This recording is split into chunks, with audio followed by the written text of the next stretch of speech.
घरच्या साध्या जेवणाला ही खास बनवणारी एक भन्नाट रेसिपी म्हणजे ही भरली शिमला मिरची. कमी साहित्यात झकास चव आणि सगळ्यांना आवडेल अशी ही रेसिपी आज आपण बनवणार आहोत.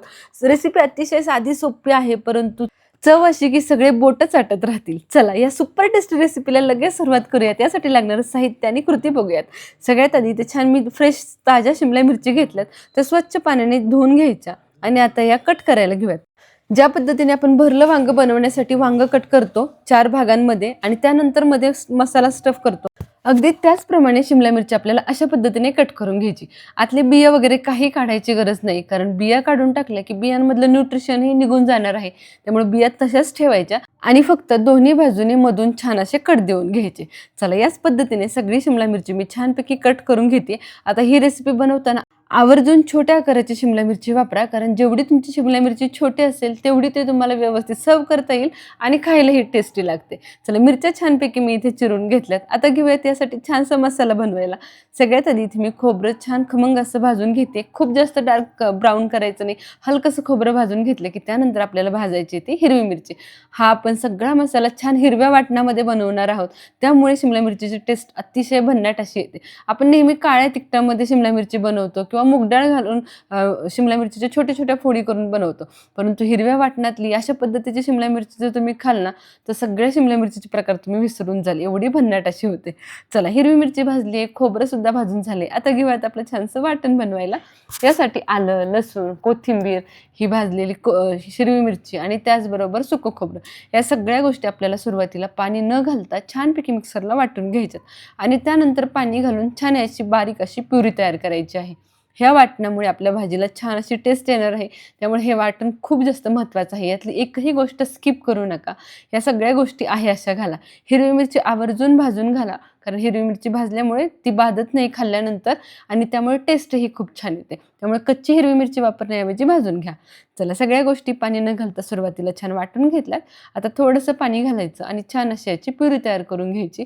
पाणी घातल्यामुळे काय होतं, सगळ्या गोष्टी छान व्यवस्थित बारीक व्हायला मदत होते आणि छान अशी याची कन्सिस्टन्सीसुद्धा आपल्या ग्रेव्हीला, आपली जी काही भाजी होणार आहे त्याला भेटते. चला सगळं वाटण छानसं तयार झाले. आता यामध्ये अर्धी वाटी भाजलेला दाण्याचा कूट घालायचा. त्याचबरोबर पाव चमचा हळद, 1 चमचा धना पावडर आणि अर्धा चमचा गरम मसाला घातला. त्यानंतर घालायचे चवीप्रमाणे मीठ. इथं आपण काळं तिखट किंवा लाल तिखट वापरणार नाही आहोत. फक्त इथे मी 1 मोठा चमचा कांदा लसूण मसाला वापरते. कांदा लसूण मसाला घातल्यामुळे भाजीला खूप छान टेस्ट येते, त्यामुळे कांदा लसूण मसाला आवर्जून घाला. हिरवी मिरची आहे त्यामुळे मी आवर्जून काळं तिखट आणि लाल तिखट घालणं टाळलं आहे. चला आता सारण सुंदर असं तयार झाले. आता शिमला मिरचीमध्ये छानपैकी हे स्टफ करून घ्यायचं. अशा पद्धतीने शिमला मिरची केली ना, बाहेरून त्याचं कवरिंग छान तेलावर आपण भाजून घेतो आणि आतमध्ये हा चमचमीत असा मसाला, त्यामुळे भाजी इतकी टेस्टी होते की काही विचारायलाच नको. आणि सगळ्यात महत्त्वाचं, शिमला मिरचीमध्ये पाण्याचं प्रमाण इतर भाज्यांच्या तुलनेत थोडं जास्त प्रमाणामध्ये असतं, त्यामुळे शरीरामध्ये डिहायड्रेशन होत नाही किंवा उन्हाळ्यामध्ये आवर्जून अशा भाज्या खाणं जास्त तुम्हाला शरीराला फायदेशीर ठरतं.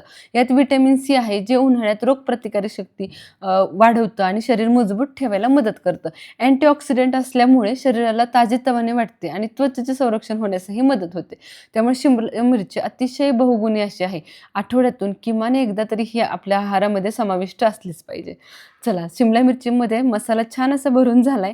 आता तेलावरती जिरेची खमंग फोडणी करून घेतली आणि त्यावरती ही शिमला मिरची घालून घ्यायची.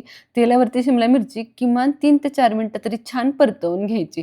फक्त 4 ते 5 चमचे तेल घातले, जास्त तेल घालायची सुद्धा या भाजीला गरज पडत नाही. 4 ते 5 चमचे तेलावर अगदी बाहेरून छान डाग पडेपर्यंत शिमला मिरची अगोदर भाजून घ्यायची आणि छान डाग पडायला लागले की नंतर मात्र जो काही शिल्लक राहिलेला मसाला होता तो घालायचा.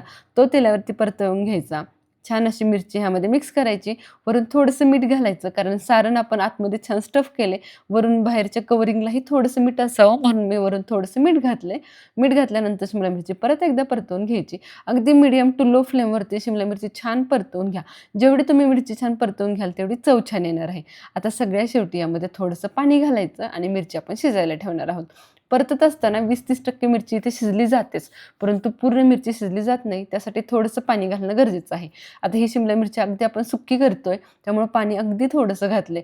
अर्धा कपभर पाणी घालून मिरची मी छान इथं शिजवून घेतली आहे. तुम्ही बघू शकता मिरची किती छान अशी शिजली जाते. त्याची साईजही कमी होती आणि लगेच वरच्या स्किनवरूनच आपल्याला समजते की मिरची इथे शिजली जाते. एका बाजूने शिजली गेली की पलटी करायची आणि दुसऱ्याही बाजूने व्यवस्थित अशी मिरची आपण शिजवून घ्यायची आहे. दोन्ही बाजूनी मिरची शिजेपर्यंत पाण्याची क्वांटिटी पूर्णपणे कमी झाली आहे. तुम्ही बघू शकता किती चमचमीत अशी आपली शिमला मिरची झाली. पाणी पूर्णपणे आटून गेले.